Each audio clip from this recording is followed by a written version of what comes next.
Dear students, my name is Praveen and I will be teaching you chemistry. Initially, we will be talking about the chapter Atoms, Molecules and Chemical Arithmetics. This chapter deals with the laws of chemical combination. That means when a reaction occurs, there are certain laws which governs these reactions. And also we will be talking about why certain reactions occur and why certain reactions do not. For example, if you put a piece of gold in water, it will not react. But at the same time, if you put a piece of sodium in water, it will explode. And in this chapter, we will be trying to giving the details of chemical reactions.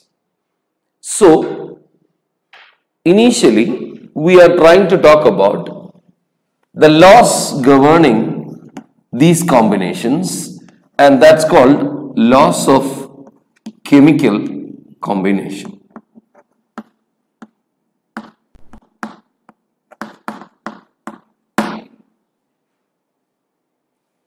Here, there are four laws actually dealt with. One is called law of conservation of mass. Actually, this was put forward by Lavoisier, and this has a relationship with law of chemical combinations. That is, when a reaction occurs, it is said that the energy of the system is always conserved. In the same way, here it is said that when a reaction occurs, the total mass of the reactants must be equal to the total mass of the products. So, here let us take an example. If NaCl is treated with AgNO3, what is NaCl? Sodium chloride. What is AgNO3? It is silver nitrate. They react to give you a white precipitate of AgCl plus NaNO3.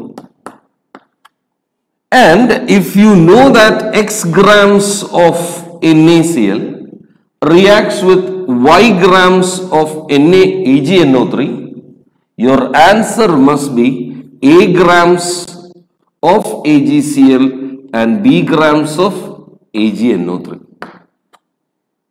This law says that X plus Y must always be equal to A plus B. That is what I explained. The total mass of the system is conserved. That means the total mass of the reactants must be equal to the total mass of the products formed. So, these can be asked as questions. If you are given the masses of X, Y and A, you can find out the mass of B. So, from any of the three known values, you can find out the unknown value of the fourth. This is what is explained in this portion of the law. This is called law of conservation of mass. So problems can be asked on the basis of this. So one thing is that you must know to write down a balanced equation, which we will be dealing later on. So we'll go to the next one.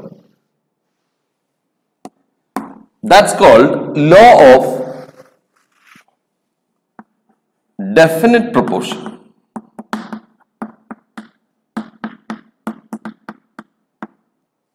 Law of definite proportion was actually put forward by Proust, and in this law we say that if two elements combine to form a product, then the total masses that take part in the combination must always be the same. If not, the compound will be different. For example, if carbon combines with oxygen in the ratio 12:32, then you will be getting carbon dioxide, and that is why carbon dioxide is said to be having carbon and oxygen in the ratio 12:32. For example, if this is of this level, the product is different. So that means 12 grams of carbon will combine with 16 gram of carbon oxygen to give you carbon monoxide. So the products are different because the combination ratio by mass is different. So if there are two elements, it might not always give you the same product, and the product formed is determined by the combination masses, and that's called law of definite proportion. So it is defined like this: the same compound will be containing the same elements combined together in a fixed ratio by mass. So that is law of definite proportion. Now we are going on to law of multiple proportion was put forward by Dalton.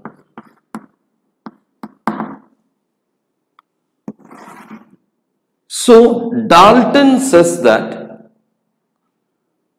if there are two elements, for example carbon and oxygen, and if the same element combines with a different weight of the other, if the same element combines with different weight of the other, then you will be getting two different products, of which the weight of one of the element will be the same. Here the weight of carbon is the same because they both are 12 each, but the weight of the other will be in a specific ratio by mass, and that is a constant. So if you have two elements and they combine to give more than one product, then in those products the weight of one of the element will be the same, and that of the other will bear a simple ratio by mass. For example, you have hydrogen and oxygen. If they combine in the ratio 1:1, it will give you H2O2, that is hydrogen peroxide. If the same hydrogen combines with half a mole of oxygen, it will give you H2O. Here also weight of hydrogen is the same, but weight of oxygen is again in the ratio 2:1. So I am not saying that it is always 2:1, but it can vary, but that will be a specific ratio by mass. This is law of multiple proportion. There is one more, it's called law of reciprocal proportion, that we'll be detailing about that in the later classes. So these are the three laws of chemical combination. Again, I am rewinding what I have said. First one is law of conservation of mass. Second one is law of definite proportion. And the third one is law of multiple proportion. This is the first portion called laws of chemical combination. And we'll later on be studying about how questions are asked on this in the question paper session.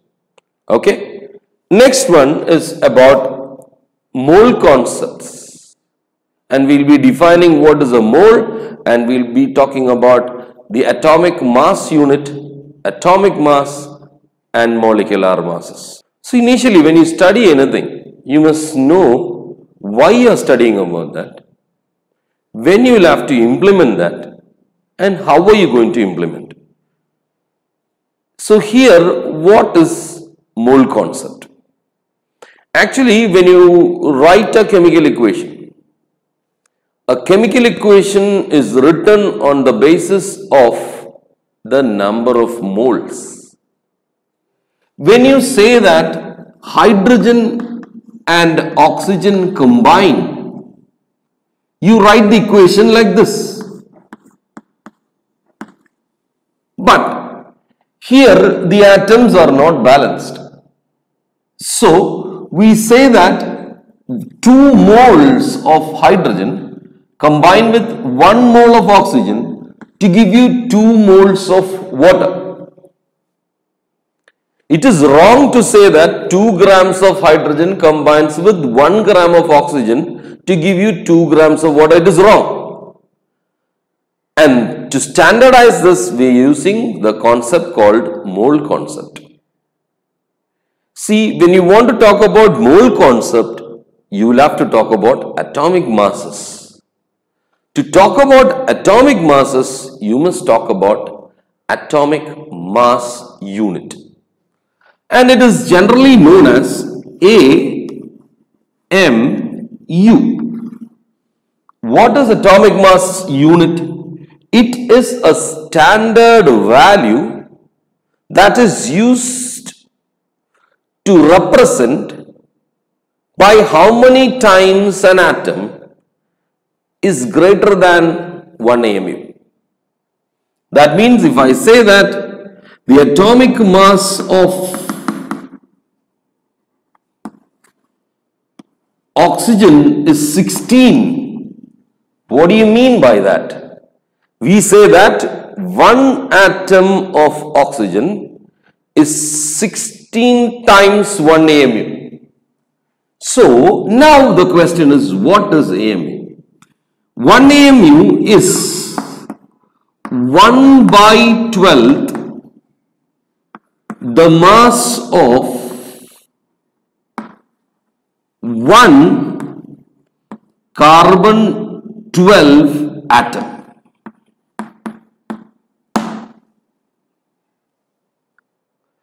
So, to explain that, you will have to use a new standard value called Avogadro number. You might have learned this in your 10th standard or 9th standard. So, Avogadro number is a very big value, which is 6 into 10 raised to 23.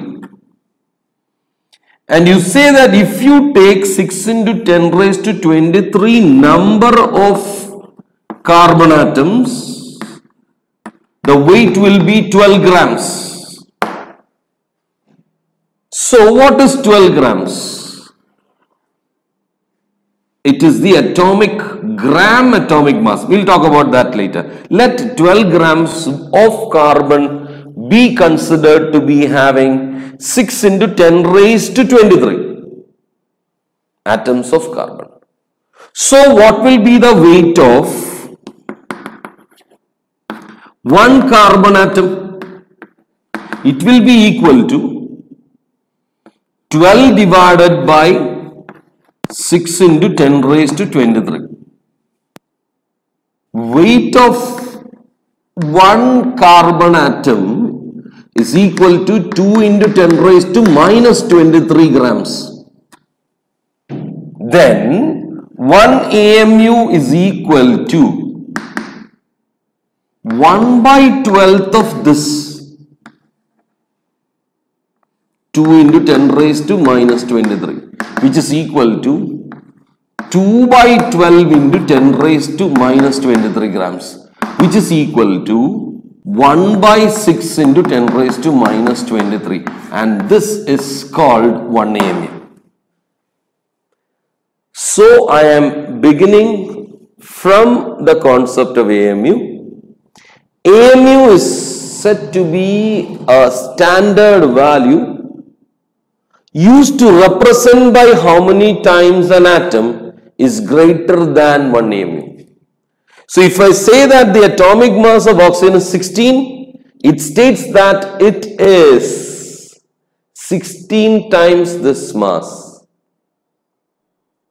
How did you get this mass? We said 10 raised to 23 number of carbon atom is 12 grams. then one carbon atom weighs this much and 1 by 12th is this. So we say that 1 AMU is 1 by 6 into 10 raised to minus 23. I am not going to the decimals because you can use this value in mathematical problems by cutting off the 6. Right? This is called AMU. So I hope you understood what AMU is. It is actually by definition 1 by 12 the mass of a carbon 12 atom. 1 by 12 the mass of a carbon 12 atom, which is equal to this value. So in decimals, 1 AMU is equal to 1.66 into 10 raised to minus 24. So actually this is 0.166 into 10 raised to minus 23, and normally when you write a decimal value, you will put a point after the first digit. So the actual value is this, and this is called 1 AMU. So as I said, we say that the atomic mass of hydrogen is 1 because mass of one hydrogen atom is very close to 1 AMU. So you are representing the different atomic masses basically on this. So atomic mass is just a relative number and it is not in grams actually. So it is just a relative number. For example, if I say that the atomic mass of nitrogen is 14, that means one atom of nitrogen is 14 times this value. That is what you mean by atomic mass. And the atomic mass represented in grams is called gram atomic mass.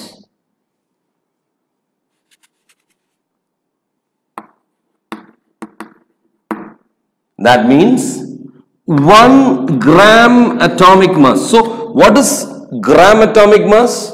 The atomic mass you got represented in grams is called gram atomic mass. So what is GAM? Gram atomic mass. And 1 GAM of oxygen is 16 grams. Actually 1 GAM of nitrogen is 14 grams. So in the problem you are given 2.5 GAM of nitrogen. So it is not meaning that you took 2.5 grams. Actually, how many did you take? 2.5 into 14. That is where you will go wrong in problems. Because it is almost nearly representing as grams. It is not grams, it is gram atomic mass. Now we will be going to molecular masses. So, what is molar mass or molecular mass? Again, it is a number which represents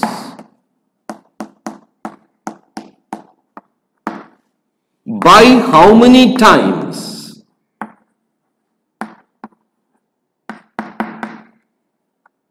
it is greater than 1 AMU. So the only thing is that instead of an atom you will be calling it as a molecule. For example, molecular mass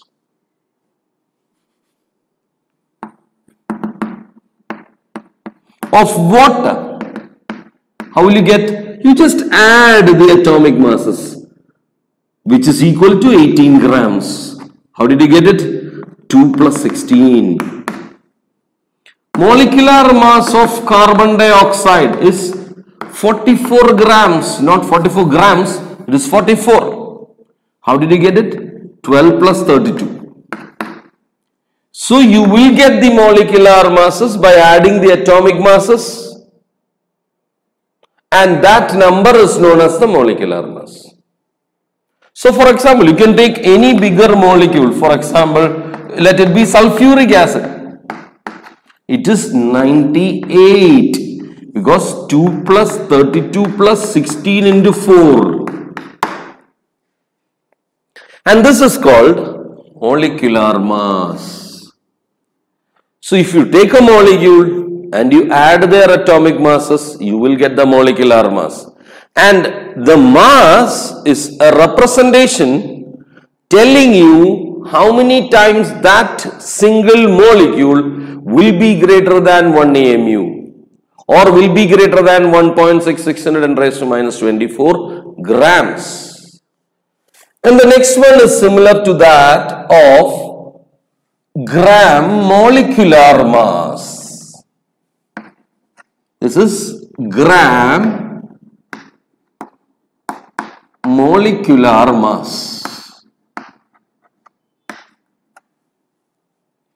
And 1 gram molecular mass of ammonia, NH3 is called ammonia, is equal to 17. How did you get? Grams. So gram molecular mass is the molecular mass represented in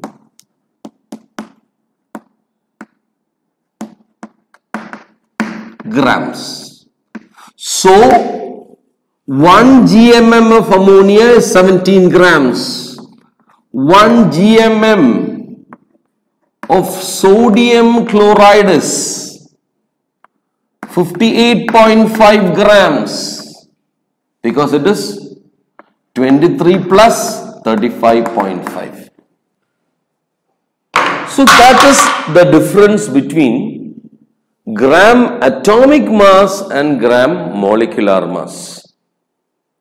So, I hope you did understand what atomic mass is and what atomic mass unit is, and using that, how did you compare that atomic mass to atomic masses? Then you talked about atomic mass unit. Then we came to molecular mass. Then we came to gram molecular mass. From there, you are talking about a mole. See, without knowing what a mole is, you cannot write a balanced equation. So, an equation is written on the basis of moles, and from the moles you can calculate the mass and do problems. So, what is a mole? So, for that, actually you all know what this is. It is a chalk. So, if we ask what a chalk is chemically known as, you will all say that it is a combination of calcium carbonate and calcium sulfate. So, actually, when you talk about this amount of chalk and you are asked how many moles are there, or if I take some water and ask you how many moles are there, then you will have to answer the question in terms of moles. So, we are talking about water, for example. As you all know, gram molecular mass of water is 18 grams. So, that is also equal to 1 mole. So, you must know how this is related. So, 1 gram molecular mass is equal to 1 mole. And what is a mole? A mole is the amount of any substance containing Avogadro number of molecules. So, gram molecular mass is 1 mole. And 1 mole will be containing Avogadro number of molecules. And if this water taken is a gas,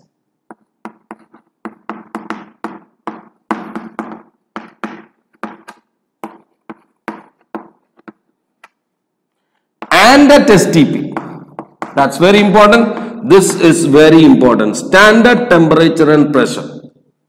Then the occupied volume will be 22.4 liters.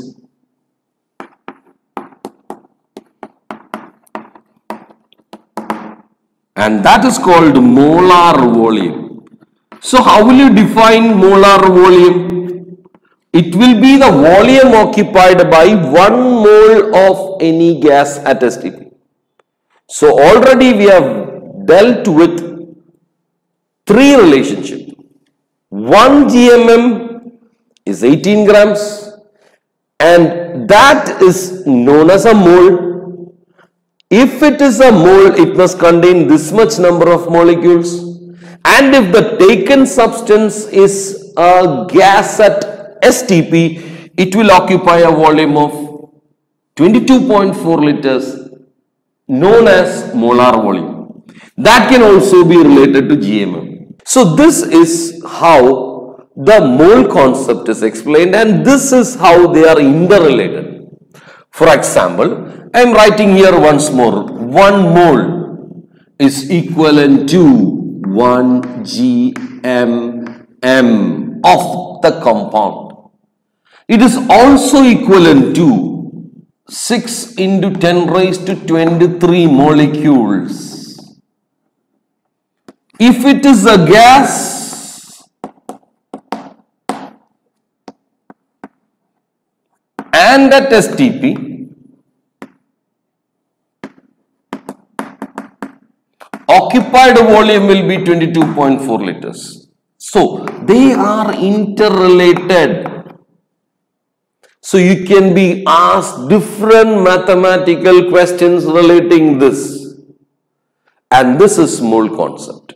The same mole concept can be used for atoms also. For example, and just using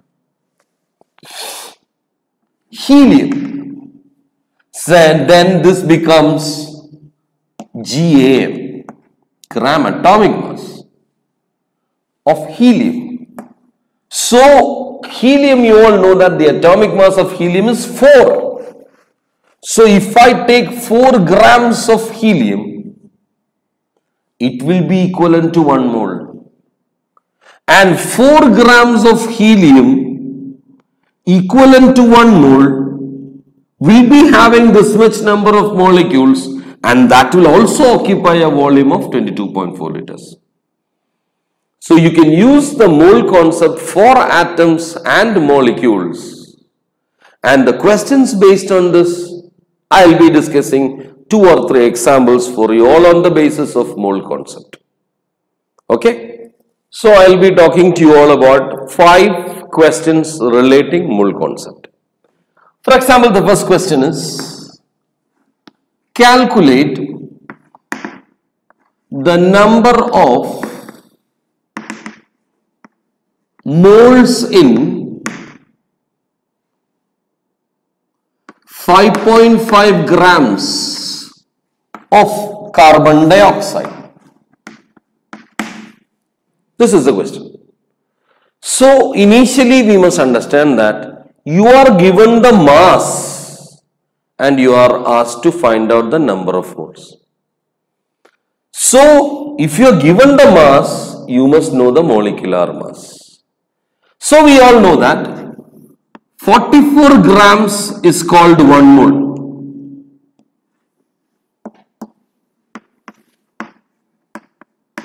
Isn't it? So what is 1 gram? It is equal to 1 by 44. Then how much moles will be 5.5 grams? Which is equal to 1 by 44 into 5.5. You know that half of 44 is 22. Half of 22 is 11. Half of 11 is 5.5. So actually 5.5 into 8 is 44. That's how you do mathematics very fast. So This into 8 is 44. If you know that, you can initially cut and your answer is 1 by 8 mole is the answer. See, doing a problem in your board examination and entrance is different. If you want to do the same problem in terms of an entrance question, you are given only 1 minute for that. So, how will you do that? That is where you will have to learn certain equations. You must know that mass by molecular mass is equal to number of moles. So, instead of writing all these steps, you can directly use this equation. Mass by molecular mass is number of moles. So, this is the first and the very simplest type of question you can be asked. Now, we are going to the second type. So, the first type was that you are given the mass and you are asked the number of moles. Next one is that you are asked to find out the number of molecules. See, you must be very careful. You might not see these things. You will take an assumption that it is you are asked about the moles. Here the question is just different. Calculate the number of molecules in 5.5 grams of carbon dioxide. So it is not the number of moles, it is the number of molecules. So, same thing, just find out the number of moles of carbon dioxide, which is equal to mass by molecular mass, which you got in the last question as 1 by 8, and from the number of moles, you can calculate the number of molecules by multiplying this into the Avogadro number, which is equal to Na. What is Na? Na is equal to 6.022 into 10 raised to 23. So, your answer will be 1.8 into 6.022 into 10 raised to 23 molecules. That is your answer. So, you can come to the mathematical relationship. Number of molecules is equal to number of moles. Let me represent number of moles as N.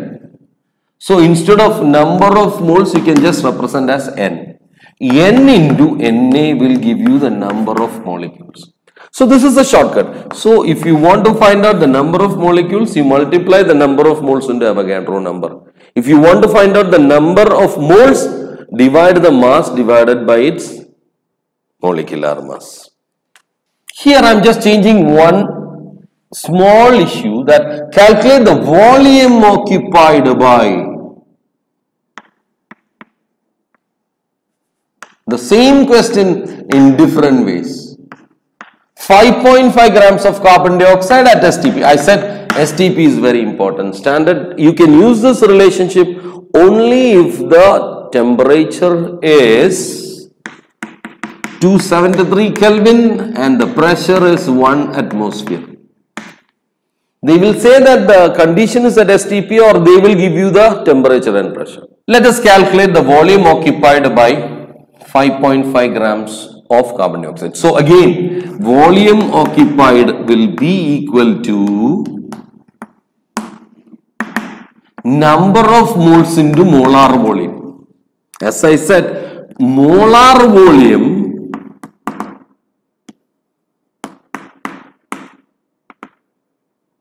is the volume occupied by 1 mole of any gas at STP. So, it is very simple that the number of moles was 1 by 8 into 22.4, which is equal to, you cut this, it is 4, 11.2, 11.2 by 4 is 5.6 by 2 liters. That is the answer. This is the third type of question, which is equal to 2.8 liters. So, the same mass is related to the number of moles, is related to the number of molecules, is related to the volume also. And so you might have understood how a mole is very important to us in chemistry. Fourth question is calculate the number of electrons present in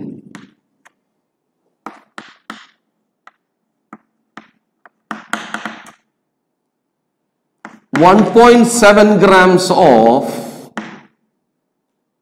ammonia. Let me talk about the entrance type of questions. It is Na A, B Na by 10, C Na into 10, D 1.7 into Na. That is the question. Two things you will have to remember. One, you are not talking about the mass, you are not talking about the mole, you are not talking about the volume, but here they are asking you how many electrons are present. So that is why you must read the question word by word. So how will you do this? So initially we know that number of moles is equal to mass divided by molecular mass, which is equal to 1.7 divided by 17. You might have understood how this 17 is. It is 14 plus 3 of ammonia, because ammonia, the molecular mass is 14 plus 3, that is equal to 17. So you got the answer as 0.1 mole. But here you are not asked how many moles are present.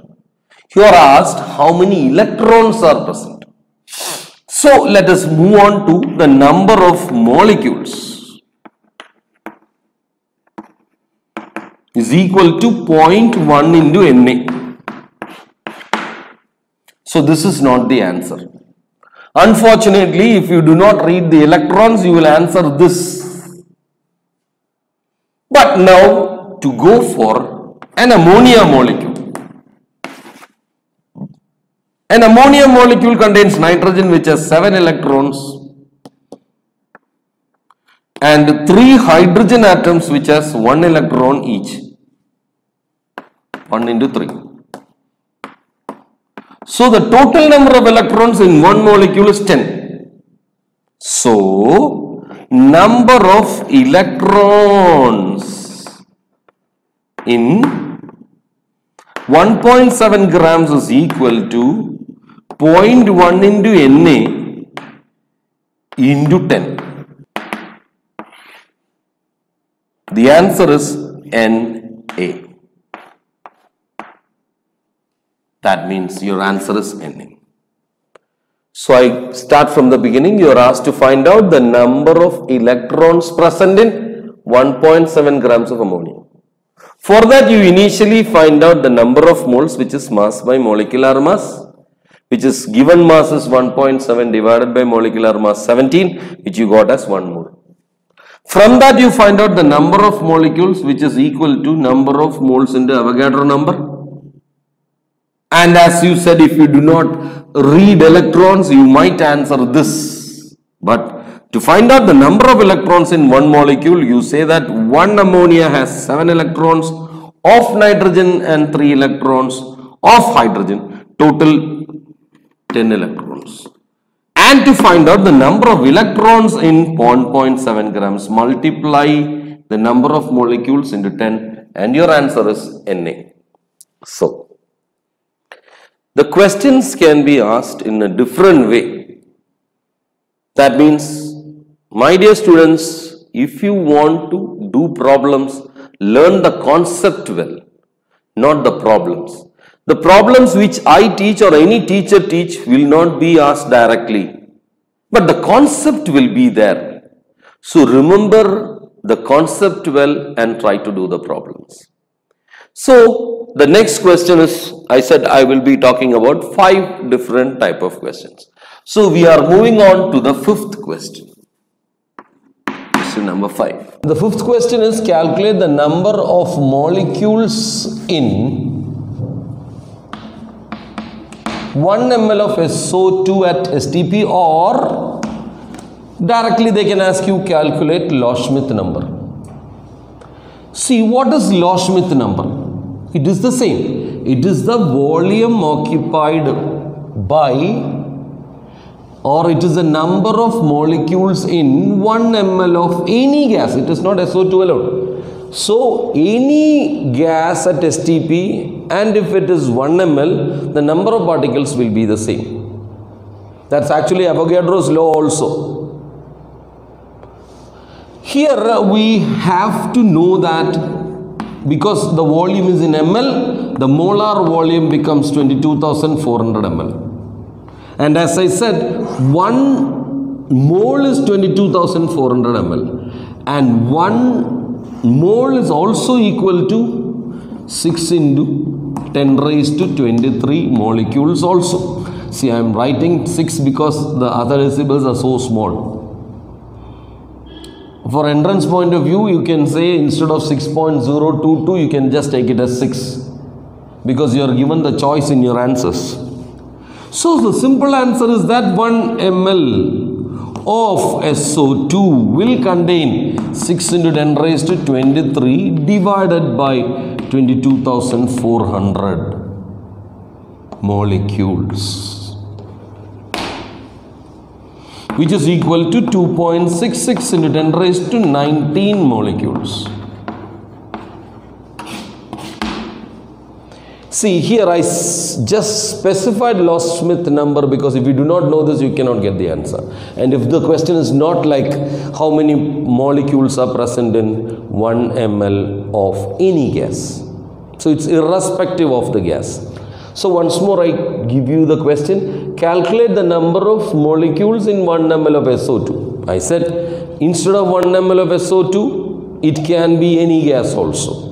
And the number of molecules in 1 ml of any gas will be the same. So it is generally known as Loschmidt number. And to find out that, you must understand that 1 mole of any gas will occupy 22,400 ml or the molar volume. So you will be asking me why I took ml, because the question is in ml. So 22,400 ml is equivalent to this much number of molecules. Then 1 ml is equal to Avogadro number divided by molar volume, and that is the answer. And this is called Loschmidt.